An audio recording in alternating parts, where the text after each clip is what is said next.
6월 16일 수요일 말씀대로 365 167일째 시간입니다. 오늘 하나님의 말씀은 구약성경 시편 32편부터 37편까지의 말씀입니다. 먼저 32편에는 죄를 고백하는 자에게 죄 용서와 함께 은혜를 베푸시는 하나님의 인자하심을 강조하고 있습니다. 이 은혜를 기억하기 위해서 성 아우구스티누스는 자신의 침대에 이 시편 32편의 말씀을 새겼다라고 합니다. 이렇게 죄 용서의 은혜를 강조하는 목적은 우리는 하나님의 은혜로 죄 용서함과 더불어 하나님의 백성이 되었다는 것, 또 그로 인해 은혜 중에 거한다는 사실 자체만으로도 우리는 고난 가운데서도 하나님께 감사할 수 있음을 깨닫기 위함입니다.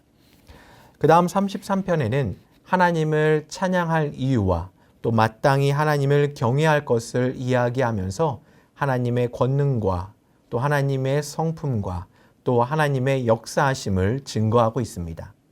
34편에서 우리는 표제어를 통해 다윗이 아비멜렉 앞에서 미친 채하다 쫓겨나서 지은 시라는 제목을 통해 다윗의 상황을 우리는 이야기하고 또 짐작할 수 있습니다. 이에 다윗은 고난 중에서도 고난을 탓하고 원망하는 것이 아니라 우리를 구원하시는 하나님께 감사하며 찬양을 돌리고 있는 것을 우리는 만나게 됩니다. 35편부터 37편까지의 시편은 탄식과 그 탄식에 대한 하나님의 응답으로 이어져 있습니다.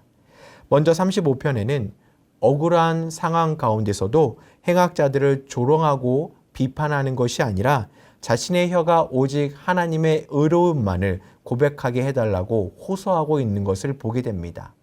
이 안에서 우리의 혀가 범죄하지 않는 것도 곧 하나님의 은혜임을 우리는 기억하게 됩니다. 그 다음 36편에서는 다윗은 악인의 실상과 여호와의 인자하심을 묘사하면서 의인과 악인 또 그에 따른 각각의 보응을 강구하지만 그 가운데서도 성도로서 원망하는 것이 아니라 더욱 하나님만을 신뢰할 것을 권면하고 있습니다. 마지막 37편에서는 의인의 확평과 악인의 멸망을 강조하면서도 초반부인 1절과 25절까지는 소극적으로 의인의 순간적인 번영에 대해 부러워하지 말 것을 권면하고 후반부인 26절부터 40절까지는 능동적으로 하나님의 선하심을 행하는 하나님의 선을 행하는 온유한 자로서의 성도의 삶을 지켜나가기를 우리들에게 권면하고 있습니다. 바라기는 오늘 허락하신 32편부터 37편까지의 말씀을 통해 오늘 하루도 힘을 얻는 우리 사랑하는 모든 성도님들 되시길 간절히 소망합니다.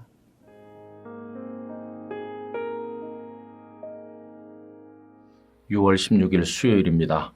오늘 함께 나누실 말씀은 시편 32편 5절 6절입니다. 내가 이르기를 내 허물을 여호와께 자복하리라 하고 주께 내 죄를 아뢰고 내 죄악을 숨기지 아니하였더니 곧 주께서 내 죄악을 사하셨나이다. 이로 말미암아 모든 경건한 자는 주를 만날 기회를 얻어서 주께 기도할지라. 진실로 홍수가 범람할지라도 그에게 미치지 못하리이다. 아멘. 성도 여러분, 신창원이라는 사람을 기억하십니까?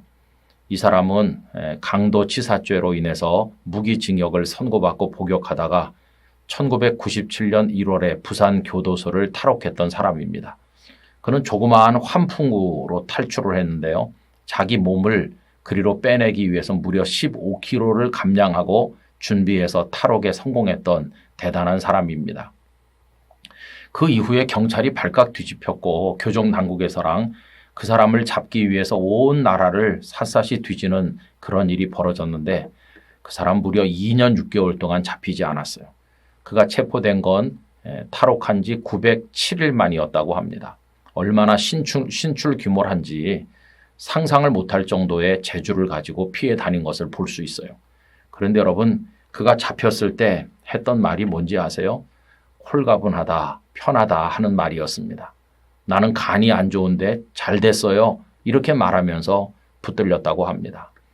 여러분, 피해 다니는 삶, 잘못했는데 숨어있는 고통, 그것은 스릴을 느끼는 기쁨의 삶이 아니라 그 뼈가 다 녹아 들어가는 고통의 삶이라는 것을 그를 통해서 우리가 알 수 있습니다. 여러분, 죄를 지었는데 그걸 고백하지 아니하고 숨어서 혹은 숨겨서 그것을 은폐하는 거 얼마나 그게 고통인지 오늘 본문 3절과 4절에 이렇게 나와 있어요. 내가 입을 열지 아니할 때에 종일 신음함으로 내 뼈가 쇠하였나이다. 주의 손이 주야로 나를 누르시오니 내 진액이 빠져서 여름 가뭄에 마름같이 되었나이다. 뼈가 쇠하는 것 같고 진액이 마르는 것 같은 고통이 있었다는 거예요. 죄를 고백하지 않고 은폐할 때 얼마나 힘든지요. 그럼 반대로 복 있는 사람은 어떤 사람일까요? 그 죄를 다 고백하고 용서받는 사람이라고 얘기합니다. 1절을 보면 허물의 사함을 받고 자신의 죄가 가려진 자는 복이 있도다.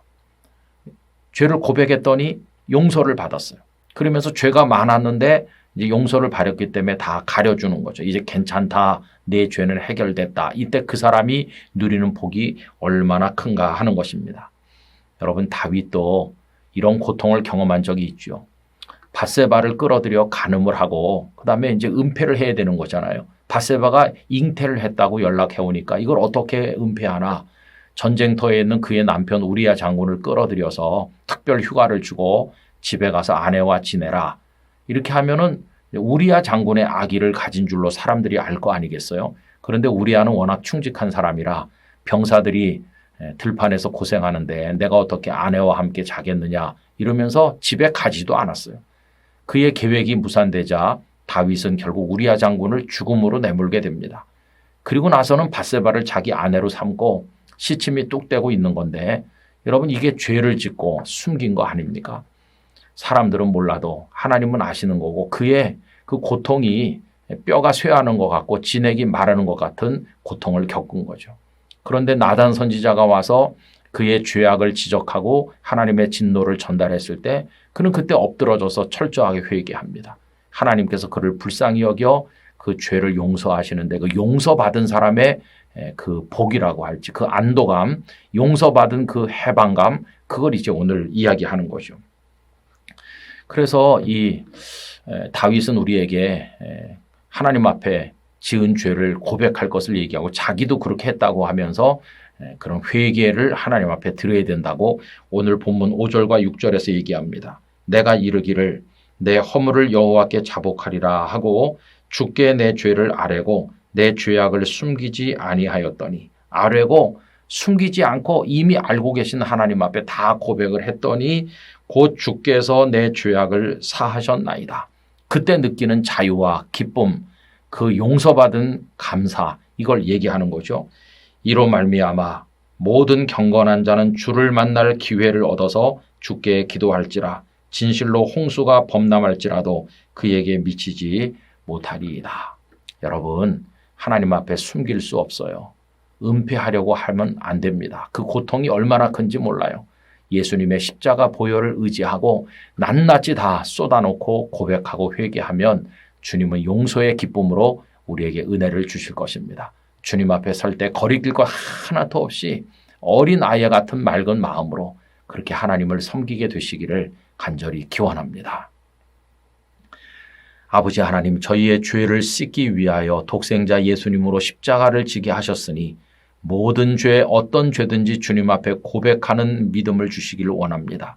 죄 없는 척 은폐함으로 고통받지 않게 하시고 용서받는 자의 기쁨을 누리며 살아가게 하여 주옵소서. 예수님의 이름으로 기도하옵나이다. 아멘.